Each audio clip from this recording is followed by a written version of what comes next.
Hello दोस्तों। बहुत से लोगों के क्वेश्चन आते हैं कि गोल्ड कॉइन सिल्वर कॉइन हम लोग खरीद तो लेंगे, लेकिन उसको सेल कब करें, यानी कि उसको बेचे कब, उसके लिए कितना टाइम रुकना चाहिए, कितने टाइम पे हम उसको बेच सकते हैं। एंड ऐसे ही बहुत सारे क्वेश्चंस होते हैं जो अक्सर लोग हमसे पूछते हैं।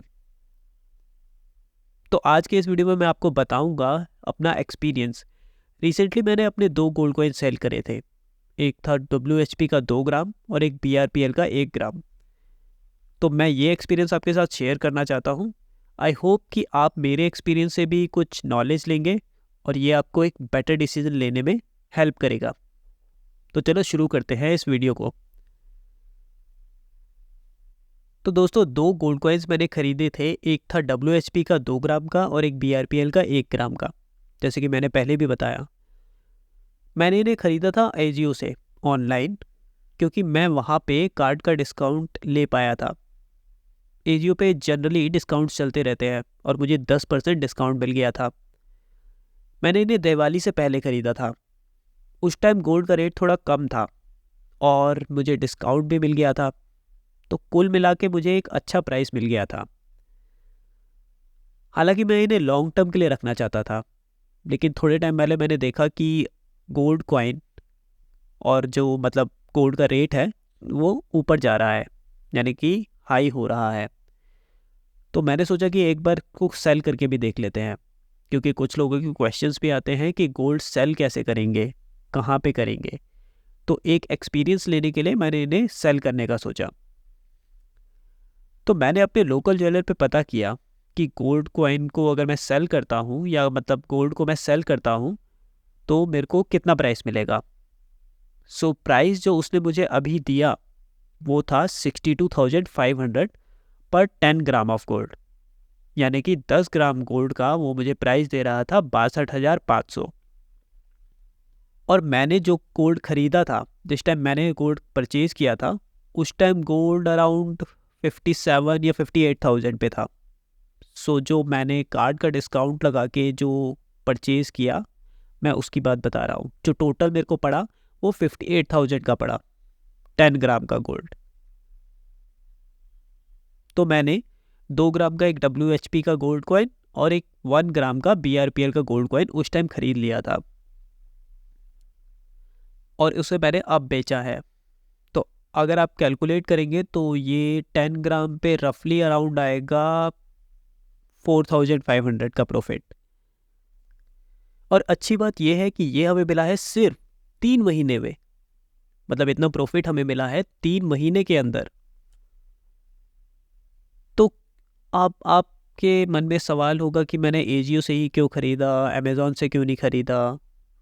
आई मीन, आप कहीं से भी ख़रीद सकते हैं, ऐसा कोई मैंडेटरी नहीं है। मुझे एजियो पे उस टाइम अच्छा डिस्काउंट मिल रहा था, इसलिए मैंने वहाँ से ख़रीदा। अमेज़ॉन पे भी डिस्काउंट्स चलते रहते हैं, आप वहाँ से भी ख़रीद सकते हैं। फ्लिपकार्ट पे चलते रहते हैं, वहाँ से ख़रीद सकते हैं। और भी बहुत सी ऑनलाइन शॉपिंग ऐसी वेबसाइट्स हैं जहाँ पे आप ख़रीद सकते हैं। बस ध्यान रखिए कि आपको ट्रस्टवर्दी पार्टनर से ही ख़रीदना है। कोई ऐसा तो नहीं है जो नया नया सेल करने लगा है, या कोई ऐसा जो थोड़ा सस्पिशियस लग रहा है, या लोकल ज्वेलर जिसको आप नहीं जानते आप वहाँ से ख़रीद रहे हैं। तो उस टाइम पे आपको थोड़ा ध्यान रखने की ज़रूरत है। वरना अगर आप ट्रस्टेड ब्रांड से ख़रीद रहे हैं, ट्रस्टेड वेबसाइट से ख़रीद रहे हैं, तो आप बेफिक्र होकर ख़रीद सकते हैं। एक बात और कि ये मैंने 24 कैरेट गोल्ड ख़रीदा था। मतलब 24 कैरेट गोल्ड जो होता है वो प्योरेस्ट फॉर्म में माना जाता है।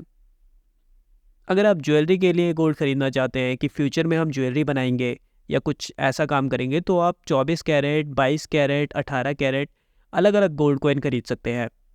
क्योंकि अलग अलग गोल्ड कॉइन ख़रीदने में रेट भी कम होते हैं और बेचते टाइम भी उसके रेट कम रहते हैं।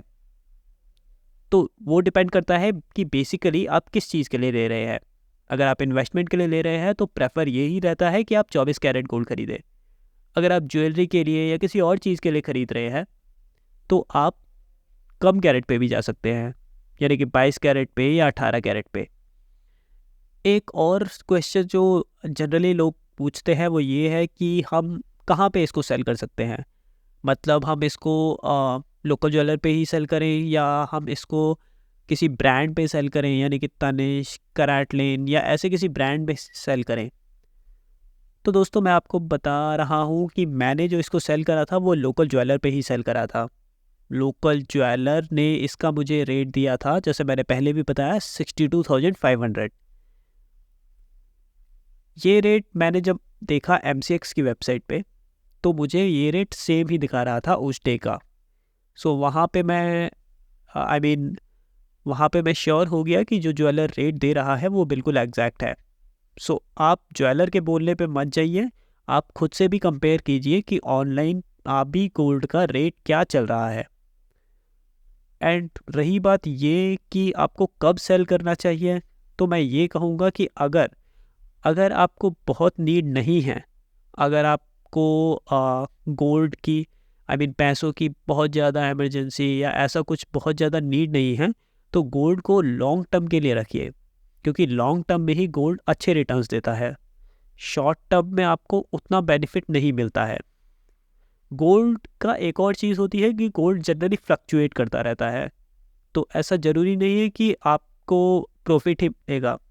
जैसे लेट सपोज़ कि अगर इस टाइम पे गोल्ड का रेट कम होता तो शायद मैं उसे ना बेचता, मैं वेट करता एंड अप्रॉक्सीमेटली 4 या 5 साल के बाद मैं उसको सेल करने का सोचता, अगर मुझे पैसों की ज़रूरत होती तो। सो दोस्तों ये था आज का वीडियो। आई होप आपको ये पसंद आया होगा। मैंने आपसे अपना एक्सपीरियंस शेयर किया। आप भी कमेंट बॉक्स में अपना एक्सपीरियंस शेयर कर सकते हैं, और अगर आपको सेल करने में या बाई करने में कोई प्रॉब्लम आती है या उसका कोई सोल्यूशन आपके पास है तो आप उसको ज़रूर बता सकते हैं। हम एक दूसरे से सीख सकते हैं और एक बेटर इन्वेस्टमेंट बना सकते हैं। तो उम्मीद है आपको ये वीडियो पसंद आया होगा। अगर आपको ये वीडियो अच्छा लगा तो इस वीडियो को लाइक कीजिए, शेयर कीजिए और कमेंट कीजिए। और अगर आपने अभी तक चैनल को सब्सक्राइब नहीं किया तो प्लीज़ सब्सक्राइब कीजिए और बेल आइकन को दबाएं, ताकि आपको मेरे आने वाली वीडियो का नोटिफिकेशन मिल सके। मैं मिलता हूँ आपको अगली वीडियो में।